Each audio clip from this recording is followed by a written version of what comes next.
आप में से कितने लोग हैं जो बहुत एक्साइटेड हैं आज के सेशन को लेकर के? तो अब मैं जैसे ही आपको नाम बताऊंगा उनका, जो हमारे आज के गेस्ट हैं, तो आपका जो एक्साइटमेंट लेवल है वो और बढ़ जाएगा। ये बताने से पहले कि गेस्ट कौन है, मैं आपको थोड़ा सा बताता हूं YouTube के बारे में। YouTube में क्या है कि पूरे वर्ल्ड की अगर बात करी जाए तो करोड़ों चैनल्स हैं जो अलग अलग जॉनर्स में हैं, अलग अलग कैटेगरीज में हैं। उसमें से दो बड़ी कैटेगरीज हैं, मोटिवेशन और एजुकेशन। पूरे वर्ल्ड में जो वर्ल्ड का नंबर 1 मोटिवेशन चैनल है वो मेरा है, और जो वर्ल्ड का नंबर 1 एजुकेशन चैनल है किसी इंडिपेंडेंट क्रिएटर का, वो उनका है, जो कि हमारे गेस्ट हैं। उनके 17 मिलियन से ज्यादा सब्सक्राइबर्स हैं। Please give an energetic and warm welcome to the one and only Khan sir.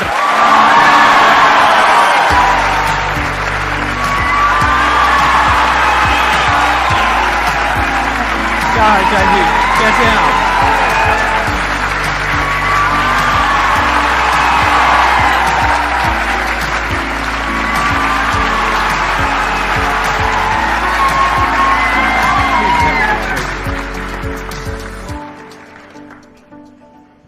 इससे पहले कि ऑडियंस आपसे कुछ पूछे या इंटरेक्ट करे, मेरे माइंड में एक क्वेश्चन है आपके लिए जी। जो बच्चे हैं वो आपके इतने दीवाने क्यों हैं, इतने पागल क्यों हैं आपके पीछे? मतलब मेरे कमेंट सेक्शन में भरा पड़ा था, खान सर कब आएंगे, खान सर कब आएंगे। मतलब ऐसा क्या जादू कर दिया आपने बच्चों के ऊपर? ये सवाल हम आपसे भी पूछते हैं, हमारे पे भी इतना कमेंट आया, इतना मेरे तो ऑफिस में लोग चले आए कि सर कब जा रहे हैं। अच्छा। क्योंकि हम लोग का तो एग्जैक्ट है, वही पढ़ाना है। हाँ। तो देखिए, हम लोग का मेन है कि बच्चों को जो जरूरत रहती है कि अगर लड़का पढ़ने आया रहा ना, उसके मन में कोई डाउट ना रह जाए। हम उसको कहते हैं कि हम तुम्हें पढ़ा रहे हैं, दम है तो भूल के दिखाओ, याद करके नहीं।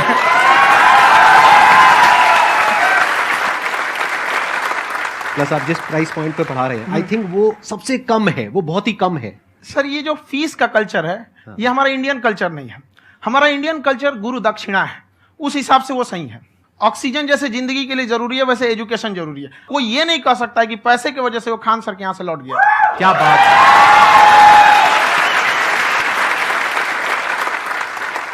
मैंने देखा कि आपका ये जो चैनल है कि ये पिछले 3 साल के अंदर अंदर ही ग्रो किया है। हमको जब चैनल शुरू हुआ तो एक दिन में हम 4-5 वीडियो बनाए।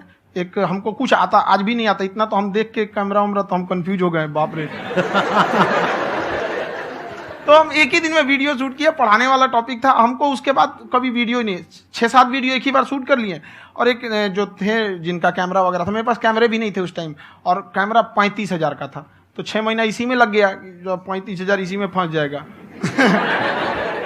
तो उनके कैमरे से शूट किए, उन्होंने कोई चार्ज लिया, उसके बाद हम छोड़ ही दिए। लॉकडाउन लगा, तब हम कहें आप कैसे पढ़ाएंगे, वो तो 1 दिन 2 दिन करते करते अचानक लंबा हो गया। तब हमको याद आया कि ओहो, मेरा एक चैनल भी है वहाँ पे। तो उस समय उस पर लगभग 30,000 सब्सक्राइबर हो चुके थे।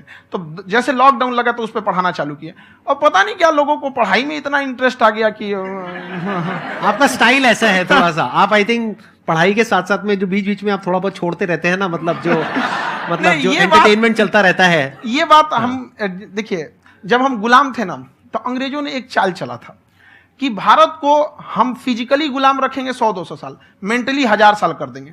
उन्होंने पढ़ाई का मॉडल चेंज कर दिया। उन्होंने ऐसा डिजाइन किया कि ये टीचर की रिस्पॉन्सिबिलिटी है, वो पढ़ा के चला जाए। टीचर की रिस्पॉन्सिबिलिटी यहां खत्म नहीं हो जाती है। पढ़ाना तो कोई भी पढ़ा सकता है, टीचर की इससे बड़ी रिस्पॉन्सिबिलिटी होती है उसे समझाना। वो समझा कि नहीं समझा। अगर लड़का आपके समझाने के बाद डाउट रह गया तो ये आपकी गलती है। लड़का हमसे पूछता है, सर इतनी भीड़ है आपके पास, तो कहे सर डाउट कैसे पूछेंगे? हम कह रहे यार, तुम्हारा डाउट बचेगा तब ना पूछेगा तुम डाउट यहाँ पे।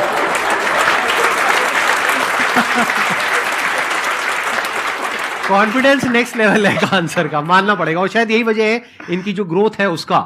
किसी ने शायद सपने में भी नहीं सोचा होगा कि पिछले 2 साल के अंदर अंदर जो आपके चैनल की ग्रोथ हुई है, जैसे आप खुद ही बता रहे हैं कि लॉकडाउन के टाइम पे आपके 30,000 के करीब सब्सक्राइबर्स थे, आज की डेट में 17 मिलियन है। और मेरा एक क्वेश्चन और है, इससे पहले कि ऑडियंस में से आपसे कोई क्वेश्चन पूछे, कि कई बार आप ऐसे भी टॉपिक्स टच करते हैं जो थोड़े से कंट्रोवर्शियल हैं या थोड़े से सेंसिटिव हैं, जिसके ऊपर बात करने की हिम्मत आई थिंक बहुत ही कम लोगों में है। तो आपको कभी ये नहीं लगता है कि कहीं ज्यादा तो नहीं हो रहा है, इसको थोड़ा रोक देते हैं, थोड़ा कम कर देते हैं? क्योंकि कोई लाइन ही नहीं है वैसे तो बोलने को, तो आप कुछ भी बोल दो, कितना भी बोल दो। हुई है कंट्रोवर्सी बहुत बार। एक्चुअली बचपन से हमको फौज में जाना था, और फौज वालों के लिए ये सब मायने नहीं रखता। उसको करना है मतलब करना है, तुम सामने कुछ भी रहो, डजंट मैटर।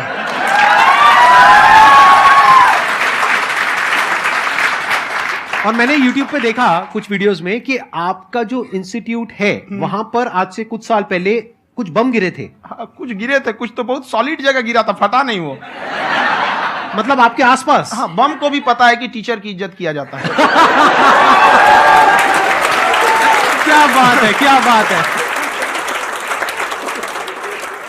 मैं समझ पा रहा हूं कि ये आपके अंदर जो एटीट्यूड है ये कहां से आ रहा है, क्योंकि आप बचपन से ही फौज में जाना चाहते थे, तो आप जंग के मैदान में ही खड़े हैं एक तरीके से। बस फर्क ये है कि आपके हाथ में कलम है, हथियार ना हो करके। हथियार से एक आदमी की जान जा सकती है, हाँ। कलम से बहुत ताकत होता है। शिक्षा एक ऐसा हथियार है ना, हर कुरीतियों से लड़ सकता है, हर तरह की समस्याओं से। और ये एक ऐसा हथियार है, मेटल डिटेक्टर में भी नहीं पकड़ाता है।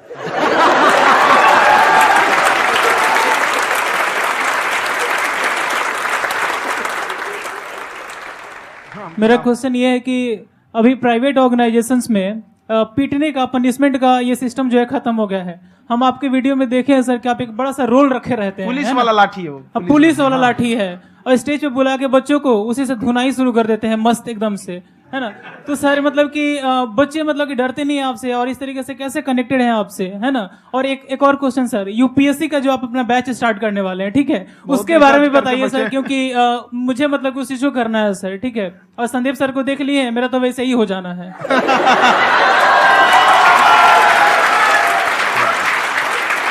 क्या हो जाना है? मेरा पूरा कंप्लीट करो। I'll be an IAS officer next year because I have seen you, sir. My day is like complete, sir. All the best. Thank you so much, sir. Thank you. पूरा बोला करो। Thank you. देखिए, लड़कों को जहां तक पीटने की बात है, जब पढ़ाने की बात आएगी तो उसको हम पूरे बेहतरीन ढंग से पढ़ाएंगे। लेकिन जब सजा देने की बात आएगी ना, तो वो भी बेहतरीन ढंग से होगा। ऐसा थोड़ी होगा कि बस एक ही चीज बेहतरीन ढंग से होगा। और डर का होना बहुत जरूरी है। ये डर भी अपने आप में एक मोटिवेशन है, क्योंकि जब आपके अंदर एक थोड़ा सा डर रहे ना, तो डर के भागिए मत। एक ऐसा डर जिसको आप लगे कि नहीं नहीं थोड़ा सा और करने की जरूरत है, फिर तो ये हम इसको क्रॉस कर जाएंगे आप। तो लड़कों के अंदर ये डर बनाना भी जरूरी रहता है। और रही बात यूपीएससी वाले की, जो आपने बोला, बहुत सारे लड़के वेट कर रहे हैं यूपीएससी की, क्योंकि 2-2.5 लाख फीस सारे लोग एफोर्ड नहीं कर सकते। और हमारा वही रहता है, हम तो ज्यादातर हमारे स्टूडेंट देखेंगे तो किसी के रिक्शा वाला, सब्जी वाला, यही लोग, इनको तो 2.5 लाख रुपया, इनके पास पूरी संपत्ति नहीं होती है, फीस कहां से भरेंगे वहां पे, उसके बाद रहेंगे कहां से। तो ऑल ओवर इंडिया से, कश्मीर से कन्याकुमारी तक, गरीब से गरीब भी लड़का उसको पढ़ सकता है। यही कुछ 1000 रुपये मंथली, 12-14 हजार साल का पड़ेगा, खत्म हो जाएगा इतना में।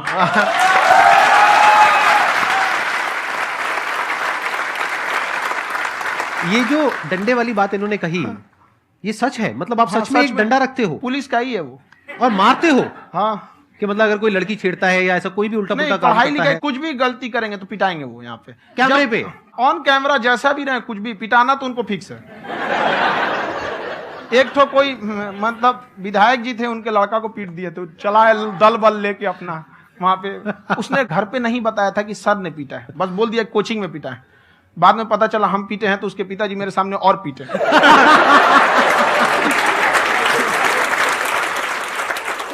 सर, आपका सबसे बड़ा डर क्या है, आप दोनों का? फौजी को डरे नहीं लगता है, बाकी अफसर से पूछिए। आज के सेशन से पहले कोई डर नहीं था, लेकिन अब मुझे इनकी डंडे वाली कहानियां सुन करके डर लग रहा है कि कहीं मैंने गलती से कुछ बोल दिया और इन्होंने कहीं पीछे कुछ रखा हुआ है, और यहीं आ करके अगर इन्होंने मेरी पिटाई कर दी तो बहुत बुरा हो जाएगा। तो इसलिए हमको थोड़ा डर लग रहा है।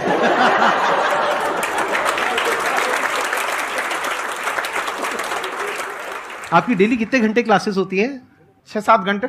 अभी भी खुद ही करते हो आप? हाँ, हमारे स्टाफ परेशान रहते हैं। हम 1:30-2 बजे सोते हैं, सुबह 6 बजे उठ जाते हैं, परेशान रहते हैं। अरे इतना क्यों करते हो, है ना? कभी तो उनको भी साथ साथ लगना पड़ता है ना। उनको साथ साथ लगना पड़ता है। हम जग गए तो कोई सोया थोड़ी रहेगा, परेशान रह, दिन में सोते ही नहीं है बेचारा, कहीं कहीं जाके सोते रहता है। तो हम सीट बांध दिए कि भाई तुम इस समय सो जाना, तुम इधर सो जाना। आपकी शादी हो गई या नहीं हुई अभी? मेरी खुशहाली देख के आप आइडिया लगा सकते हैं।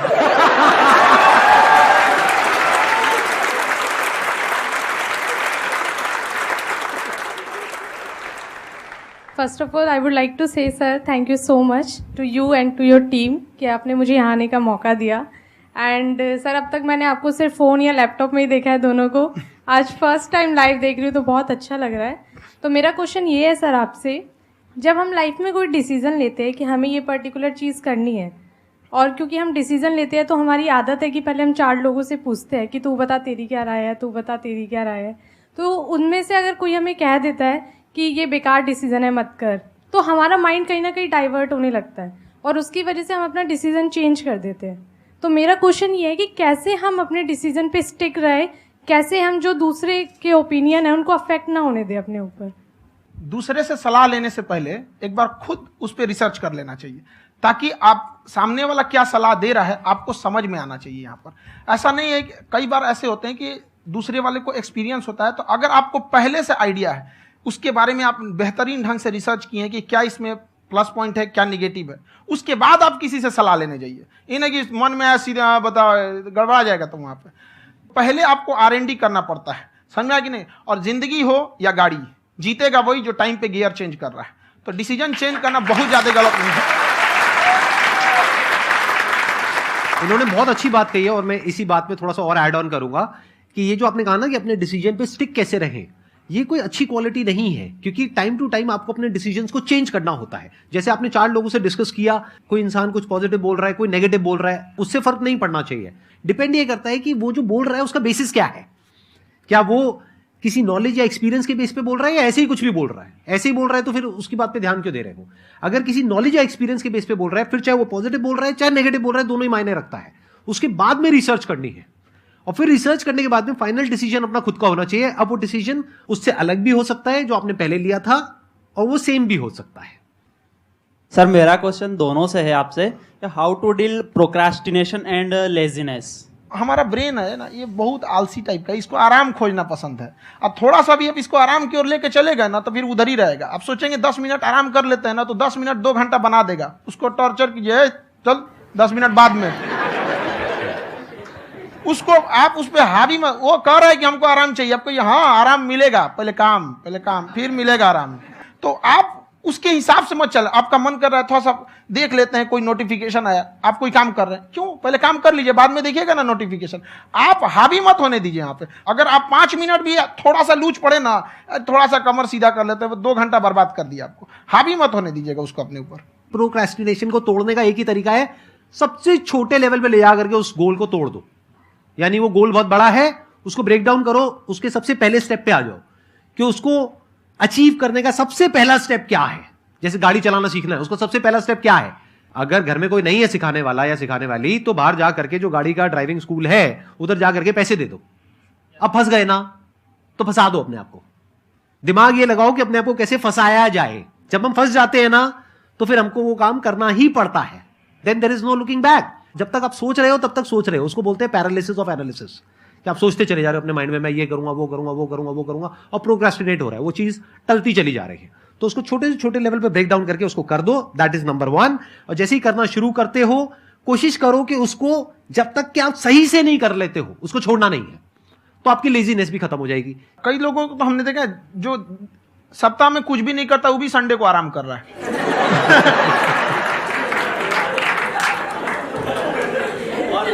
वैसे कहा भी जाता है कि अगर कोई काम आपको करवाना है ना, तो ऐसे किसी इंसान को दो जो बिजी है। हाँ। ऐसे आदमी को मत दो जो खाली है। ये परफेक्ट एग्जाम। किसी को भी आप देखिएगा जिसको आप कहते हैं कि मतलब थोड़ा ठीक ठाक आप समझते हैं कि नहीं ये बहुत आगे निकल, वो एक काम को खत्म करने के बाद कभी आराम नहीं करेगा। एक काम खत्म हुआ उसको लगेगा हाँ एक खत्म हो गया, अब दूसरा करना चाहिए। और वही जिसको देखिएगा एक खत्म हो गया और आराम करना चाहिए, कभी नहीं, लाइफ में आखिरी सांस तक। सर यहाँ पे सब हिंदी में पूछते हैं, इंग्लिश में पूछते हैं, मैं भोजपुरी में पूछूं? जौन भाषा ठीक लगे तोने में पूछ दो। हाँ सर।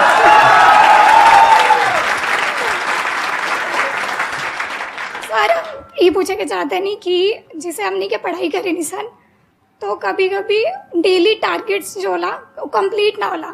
अगर टारगेट्स कंप्लीट भी होला तो फिर ऐसा इरिटेशन या फिर वो एंजाइटी या फिर कि और करना है या फिर अभी नहीं हुआ, वो चीज़ हमेशा रहेला। तो वो कम कैसे करल जाए?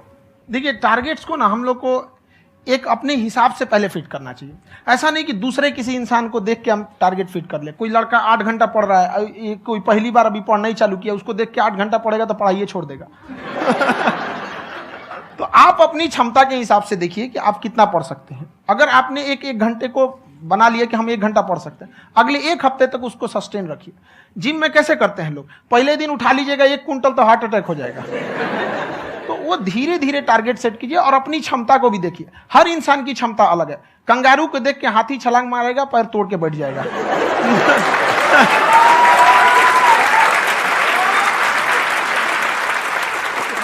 अब संदीप सर का मोटिवेशन देख के इसका मतलब क्या कि ट्रेन के आगे खड़ा हो जाएंगे, ढकेल देंगे तुमको। हालांकि ऐसा कर देते हैं, लेकिन ऐसा करिएगा लोग नहीं, क्षमता पता होना चाहिए।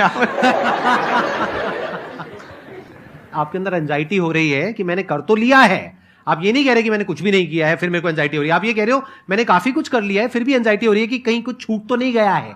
तो बेसिकली आपको ये देखना है कि अगर आपके अंदर ये एंजाइटी हो रही है, that means you are a very good student. आप एक अच्छे स्टूडेंट हो। क्यों? क्योंकि बहुत सारे स्टूडेंट्स तो ऐसे हैं उनको पढ़ने के नाम से एंजाइटी होती है। तो आपको एंजाइटी हो रही है कि मैंने पढ़ लिया। दिन में मानो 8 घंटे का आपने टारगेट सेट किया और 6 घंटे पढ़ लिया, या मान लो 8 घंटे भी पढ़ लिया, फिर भी एंजाइटी हो रही है कि मैंने 10 घंटे नहीं पढ़ा। तो ये तो अच्छी क्वालिटी है ना, ये तो एक ब्रिलियंट स्टूडेंट की क्वालिटी है। क्योंकि एंजाइटी उसी को होती है जो केयर करता है, जिसको परवाह है, उसी की तो एंजाइटी होती है। जैसे माँ को अपने बच्चे की, जैसे एक माँ को अपने बच्चे को लेकर के एंजाइटी होती है। हंस लो मजाक उड़ा लो मेरा। कोई बात नहीं, एडिट कर देंगे इसको हम। हाँ।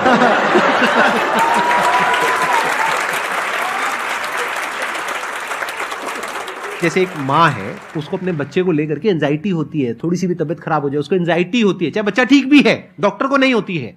क्यों? क्योंकि माँ को उस बच्चे से प्यार है। तो दैट मीन्स कि आप अपनी पढ़ाई को लेकर के सीरियस हो, इस वजह से आपके अंदर एंजाइटी हो रही है, विच इज नॉर्मल। जहां पर प्यार मोहब्बत होती है वहां पर थोड़ी बहुत एंजाइटी तो होती ही है ना। समझ रहे हो ना मैं क्या कहना चाह रहा हूं? आप लोग समझ रहे हो ना मैं कहां जा रहा हूं?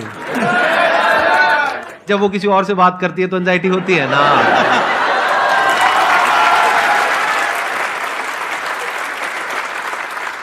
सर, आपकी स्टोरी हमने सुनी थी, तो एक टाइम आया था जब आप गंगा किनारे जाके बैठ गए थे। उस समय आपको कुछ समझ नहीं आ रहा था, तो उस समय मतलब आपने ये डिसीजन कैसे लिया कि अब आगे नहीं, यहाँ से वापस जाना है? रास्ता ही नहीं था। घर जाने के लिए एटलीस्ट 90 रुपए चाहिए थे, जेब में 40 रुपए थे। कैसे घर जाते हैं? और हम गंगा के किनारे चुपचाप बैठे बैठे हम कहें कि बहुत टेंशन हो गया, अब घर जाना चाहिए। रूम पे, तो किराए के रूम पे ही आदमी सारे लोग रहते। गए वहां पे तो रूम लॉक हो गया था। तुम खटखटाए तो ऊपर से गुस्सा से बोले जो ऑनर थे, क्या टाइम हो गया है? तुम कहीं 9-10 बज रहा होगा। घड़ी देखिए तो 2 बज रहा था रात का, 2-2:30 बज गया था वहाँ। टेंशन में आप तो होता है, कई बार ऐसा समय आएगा कि लगेगा जैसे अब कुछ नहीं हो सकता है। तो इससे घबराना नहीं है। कभी कभी गुच्छे की आखिरी चाबी भी ताला खोल देती है। जो बातें आपने बताई कि घर में प्रॉब्लम्स ये तो बहुत लोगों ने फेस करी। वहां पर आप अकेले नहीं है, बहुत लोगों ने ये प्रॉब्लम्स फेस करी, बहुत तरह की प्रॉब्लम्स देखी, बहुत तरह की स्ट्रगल्स देखी, लेकिन वो सब इतने कामयाब नहीं हो पाए जितने कि आप हुए।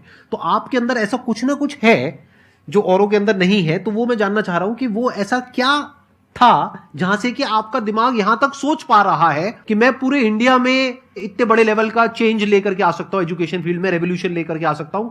ये सोचना ही बहुत लोगों के बस का नहीं है। मेरी एक खुद की थिंकिंग, अगर हमको कोई 100 रुपए किसी काम के लिए दिया, हम सबसे यही कहते हैं, तो हम कोशिश करते हैं उसे 200 का रिटर्न दे। अगर कोई हमसे 200 रुपया फीस दे रहा है, 250 दे रहा है, तो हम उसको ये कोशिश करते हैं कि तुम्हें ऐसा लगे कि नहीं भैया हमने 10-20 हजार का पढ़ लिया यहाँ पर। वो ईमानदारी से कभी कमी नहीं। और हमेशा अगर हम प्रॉमिस X का करते हैं तो डिलीवर 4X करना चाहते हैं। ध्यान से सुनना और ध्यान से समझना इस फर्क को। अगर आप समझ पाए तो बहुत आगे जाओगे लाइफ में। एक वो होते हैं जो ये सोचते हैं कि हमें सब कुछ मिल जाए, हमें कुछ भी करना ना पड़े। दूसरी कैटेगरी होती है लोगों की जिनको जितना मिलता है उसमें भी चोरी चकारी करते हैं या कोशिश करते हैं कि उससे कम दे सामने वाले को जितना कि हमें मिल रहा है। तीसरी कैटेगरी होती है लोगों की जो इनके जैसे लोग होते हैं। वो क्या करते हैं? वो ये सोचते हैं कि अगर मैंने किसी से 1 रुपए भी लिया, देखा जाए तो 200-250 रुपए कुछ भी नहीं होता है, 200-250 रुपए अगर मैंने लिया तो कैसे उसको 400 रुपए की वैल्यू दूं। ये जो थिंकिंग है ना, यही एक फर्क होता है एक ऐसे इंसान में जो बहुत आगे निकल जाता है और उस इंसान में जो मीडियोकर रह जाता है। आप अपने आप के ऊपर समय दीजिए, उसको डेवलप कीजिए। जब आप अपने आप के ऊपर खर्च करते हैं तो आने वाले समय में लोग गूगल पे आपको सर्च करते हैं। क्या बात है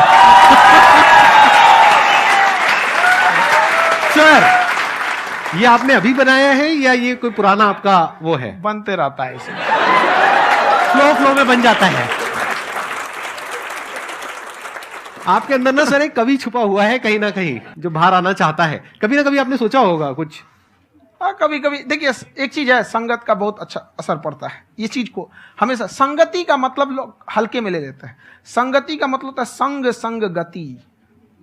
तो अच्छे लोग के साथ रहेंगे तो संग संग अच्छी गति होती जाएगी, खराब में रहेंगे तो ये भी होता है।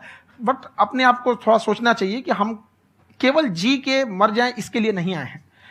लोग कहते हैं कि सर नाम क्यों नहीं बताते अपना। हमारी एक ही सोच है कि जाने के बाद इस दुनिया से हमको मतलब एक चीज देना चाहते हैं स्टूडेंट्स को, कि वो याद करें कि इस पैसे की भाग दौड़ की दुनिया में हर कोई दोनों हाथ से लूटने में लगा है, खाली हाथ जाने के लिए ये सबको लगा है। तो हर कोई को ये सोचना चाहिए कि था कोई इंसान जो इतने कम फीस में इतनी शिक्षा जो महंगी थी, जो कमाने का रास्ता था, उसको भी एकदम कंपटीशन इतना कर दिया कि अब लोगों को अपनी फीस बढ़ाने में डर लगता है कि अरे यार, लड़का कमेंट करता है कि खान सर इतना ले रहे हैं, आप बहुत बड़ा टीचर हो गए।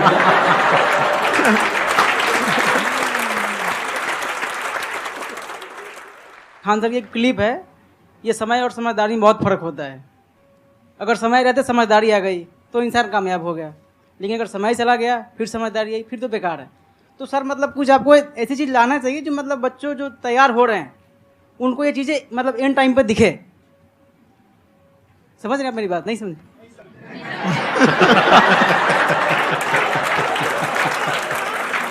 यही होता है सर का मोटिवेशन ज्यादा हो जाता है।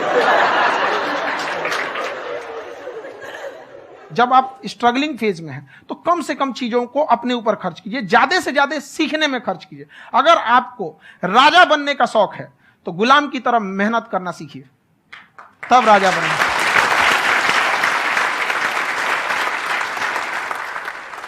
ये दुख, ये दर्द, ये सब तेरे अंदर है। तू अपने बनाए इस पिजड़े से बाहर निकल के देख, तू अपने आप में एक सिकंदर है।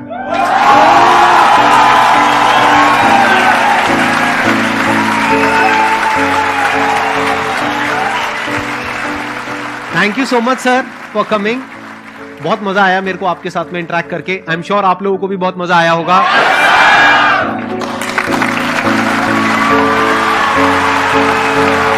Thank you so much ji. Thank